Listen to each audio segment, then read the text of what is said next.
جس طرح قرآن مجید کا ایک خلاصہ ہے سورہ الفاتحہ، ہم کہتے ہیں یہ انتصاب ہے، یہ القرآن ہے، الکتاب ہے، سورہ الفاتحہ میں تمام مضامین موجود ہیں۔ اسی طرح علماء جانتے ہیں، اہل علم جانتے ہیں، احادیث میں سے ایک حدیث ایسی ہے جسے السنہ کہا جاتا ہے، اور علماء کے ہاں وہ حدیث جبریل کے نام سے معروف ہے علیہ السلام، جس میں حضرت جبریل امین علیہ السلام نبی کریم صلی اللہ علیہ وسلم کی بارگاہ میں انسانی شکل میں حاضر ہوئے تھے اور چند سوالات کیے تھے۔ اس کی وجہ کیا تھی وہ ایک الگ موضوع، کیوں انسانی شکل میں آئے تھے وہ ایک الگ موضوع۔ وہ حدیث جسے تمام احادیث کا خلاصہ کہا جاتا ہے، السنہ کہا جاتا ہے، اس حدیث کے سوال و جواب میں ایک سوال ہے، اس میں دیکھیں 5 سوال ہیں ٹوٹل۔ مل ایمان یا رسول اللہ، ایمان کی تعریف کیا ہے؟ مل اسلام یا رسول اللہ، دوسرا سوال تھا، حضور علیہ السلام نے جواب دیا۔ مل احسان یا رسول اللہ، رسول اللہ نے جواب دیا صلی اللہ علیہ وسلم۔ ایمان کی تعریف، اسلام کی تعریف، احسان کی تعریف۔ چوتھا سوال تھا کہ قیامت کب قائم؟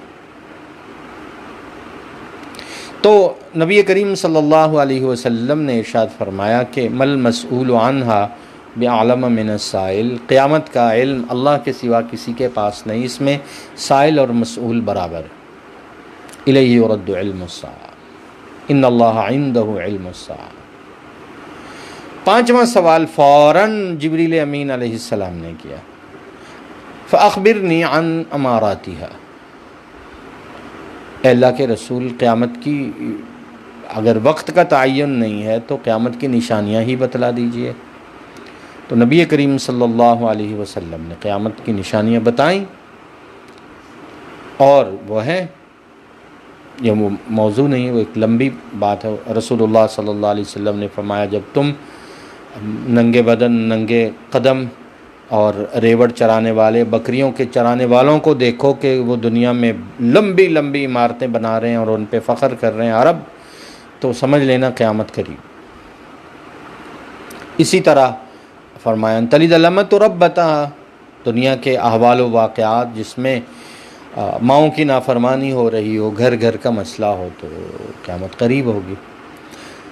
یہاں بتانے کا مقصد یہ ہے، یہ حدیث بھی ہمارا موضوع نہیں ہے، کہ السنہ وہ حدیث جو تمام احادیث کی بنیاد ہے، حدیث جبریل، اس میں بھی قیامت اور علامات قیامت کا موضوع شامل ہے، ہمارے عقائد کا حصہ ہے۔ جس طرح ایمان کا جاننا ضروری ہے، اسلام کا جاننا ضروری ہے، اعمال کا جاننا ضروری ہے، احسان کا جاننا ضروری ہے، اسی طرح علامات قیامت اور اس وقت اور اس بارے میں علم رکھنا ضروری ہے۔